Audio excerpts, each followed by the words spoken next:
Welcome to the Wednesday edition of the Box Seat. I'm Adam McGrath and joined by Mark Olmos. Mark, some wet weather to look forward to in Perth. Yes, competitive fields and the soft track will bring them all to an even keel. Let's take a look at the conditions that we are going to be faced with. The movable rail is out 12 metres. As we said, a soft track, a bit of rain around as well. So do make sure you check social media for all of those updates.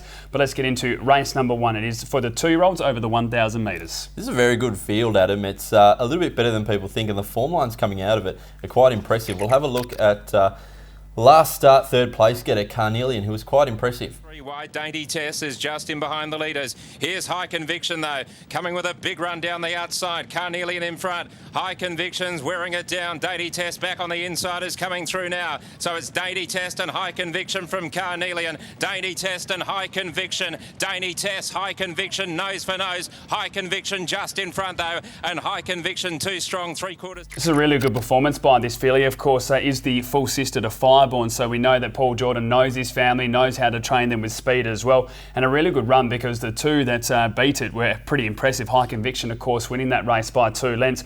Although it was well suited, the 1,000 metres, again, a big bonus. I think it'll also be a good day for leaders, so I think it's right in the mix. Yeah, as you mentioned, the other one in that race, Dainty Tess, not beaten far, Adam, only a length and a half or so, and it led on that occasion, so it did all the donkey work, and back to a much easier 2-year-old Wednesday race is right in the mix. I think will lead again, as the Paul Jordan runners like to do, and be very, very hard to catch. Another one in the race is number 12, Sweet Aura, who comes off a couple of really nice trials, and its only race start back in October last year was quite impressive behind Our Time Will Come. Look, it went off at $2.80. It did absolutely nothing wrong. William Pike on that occasion had to ride for luck, but he was wide and then went back into the fence, and the horse just didn't have its way, but it would have learnt a lot from that experience. Yeah, her half won 120,000 as well, so we know that this mare has a little bit of luck. It was backed into $2.80 on that occasion. The big concern was the draw. Our Time Will Come had plenty of speed on that occasion and was just too good, but from barrier 5 with 55 kilos, off a nice trial as well, where I think this horse had a little bit more to give than He's a Sure Thing on that occasion. I really like her, and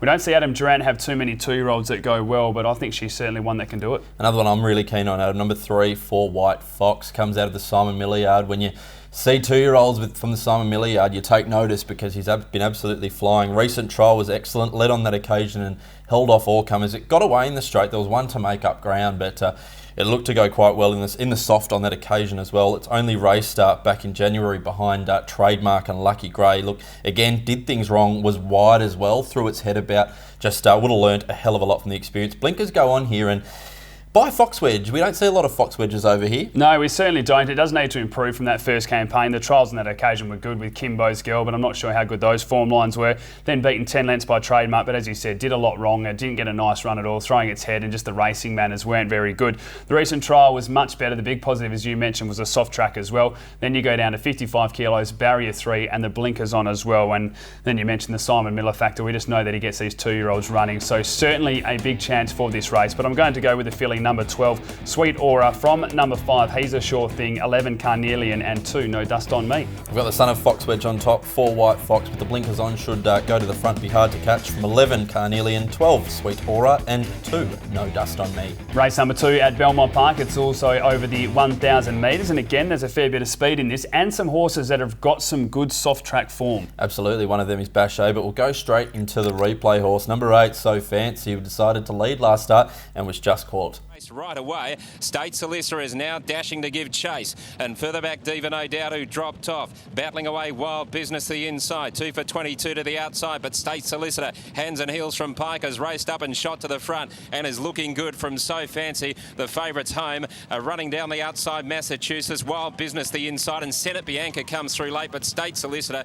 She's an honest type, isn't she, So Fancy? Jason Brown took the ride on that occasion. Ryan Hill goes back and has a really good affiliation with this filly. Now, it was beaten 3 lengths by State Solicitor, but we've seen those form lines really hold up now. We know how strong they are. Then you go back, only just beaten by Sovereign Hall the start before. As I mentioned, I think it's going to be a day where you want to be in that forward position, racing on speed as well. So we know that's what she does. She has placed on a soft track before. The 1,000 metres is ideal.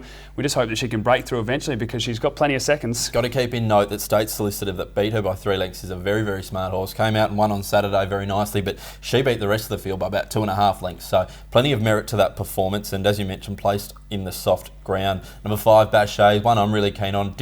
Something was wrong last start. It pulled up very wrong. It was lame in the near 4 and it was wide on that occasion. So forgive that. Wet track stats are outstanding, Adam. Yeah, you put a line through that, as you mentioned, a returning lane. But the start before that was just beaten by On Trend over the 1200 metres. My question mark for her now is I just wonder if she's got the speed to be in the position that she's going to need to be over the 1000 metres. She's had 7 attempts at the distance, only one on one occasion. She's run 4/3, and that's normally where she's just been run off her legs a little bit early and then attacked the line strongly. I think she's much more suited at the 1200 metres where she's run twice, even the 1100 as well. So although there's not a lot of speed in this race, I've just got my concerns that maybe she won't be exactly where she wants to be. And the Bunbury runner, number 3, Pop Hero from the Peter and Matchie Driscoll yard. Look, it was really good behind Bangalore, and I think Bangalore will be winning a few more races. The start before that, a length off On Trend as well. Yeah, you go back through the form, as you mentioned, even that run behind On Trend was good, but had the 2 runs over the 1000 metres this campaign, won one of them by a nose, and then finished just behind Bangalore, as you mentioned. Then take a look at the soft track record, 4 attempts, 2 victories and a third.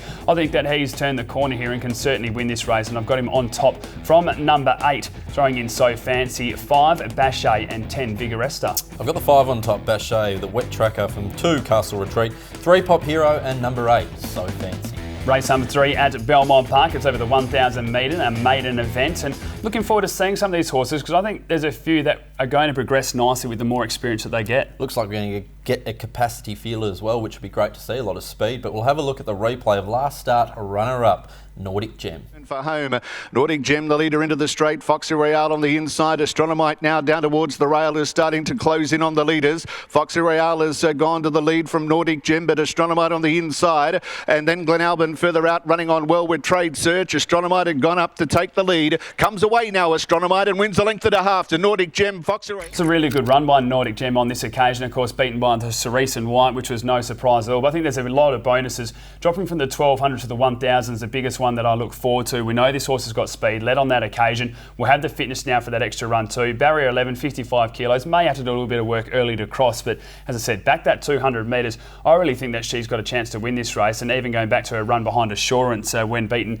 over the 930, we've seen Assurance come out and win there in town as well. So I think she can certainly play a part in this race. Yeah, Barrier 11, Craig Staples riding for Paul Jordan again, on speed runner.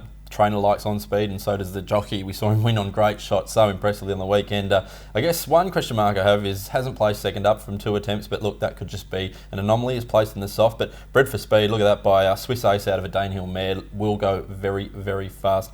In the run, we've also got number 10, Confirmation. It was a nice run last start behind the stablemate Theorise. Yeah, it was. And look, I don't take a lot from that race. I wasn't really impressed by the performance of Theorise, but I go back to last campaign where it was only beaten a length by Ree's Rocket and half a length by War of Whispers.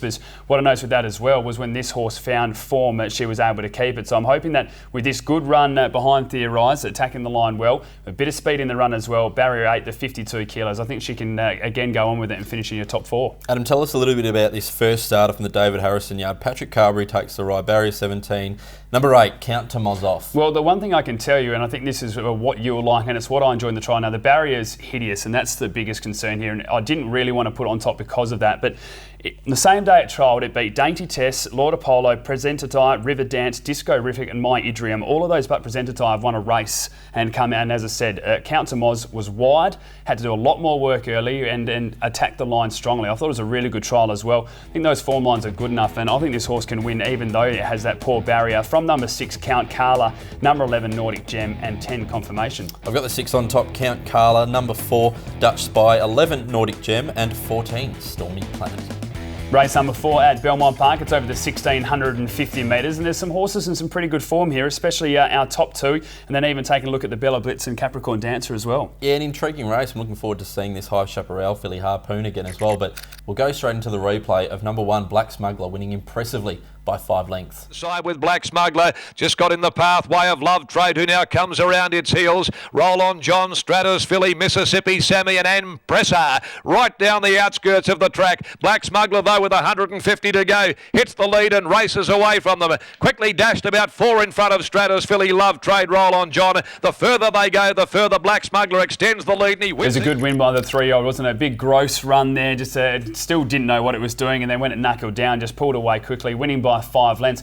What I will say is there wasn't a lot in that field and nothing has gone on to do anything since. So even taking a look at the run before, it was a good performance against Ruling Angel. The distance here will suit. 59 kilos in the wet. There's a couple of question marks, and we've seen in recent times that these type of gallopers from the Lindsay Smith stable are opening up pretty short. So if it is that short price, I've just got a couple of question marks. Yeah, we saw the same thing with Two Silver Trees a little while ago, Adam, but this galloper, you're right, it didn't beat much, but I like the way the race got further. It went further away from the field. That was a good sign. As you said, it's still a big raw animal there by Captain Sonador. We've also got in the race number 3, Harpoon. Now, this former Eastern States galloper from New South Wales was well tried to win its debut run at Belmont, but look, it was crowded at the start, didn't have a lot go right, but I still thought the performance was quite plain. I'm hoping to see some improvement. Well bred by High Chaparral, and should be getting the mile quite comfortably. I'm with you. I didn't take a lot from that performance. Maybe run off the legs, I'm not really sure, but Jason Brown was doing a lot of work early on this galloper. The extra 250 metres may help just to relax through the early stages. Barrier 11, a little bit tricky there as well, but I found it, although I didn't mind the form lines from over east, from what we've seen on face value, it was very hard to recommend, but there was money for the galloper. If it comes again, it'll be a watch. Number 2, Secret Doubt, Adam, from the Neville Parnham yard. Wears those green and blue colours of the Ridgeport Syndicate. Last start was okay when runner-up to Famous Sunday. Yeah, very good form lines there. Beaten by Pin Sun, Famous Sunday, and Who Dat Singer even back last campaign as well. So they're much stronger, but the question mark, 13 starts, only the 1 victory and 5 placings. This horse knows how to run nice races without winning. She also has to carry 58.5 kilos from barrier 3, and then you add to that she's had 3 attempts on a soft track and hasn't placed. So there's a couple of knocks there, but I think the form lines are good enough, so I'll have her on top. From number 7, Bella Blitz, number 1, Black Smuggler, and 8, Capricorn Dancer. Yes, I've got the Lindsay Smith galloper on top. Number 1, Black Smuggler, from 2, Secret Doubt, 8, Capricorn Dancer, and 7, Bella Blitz.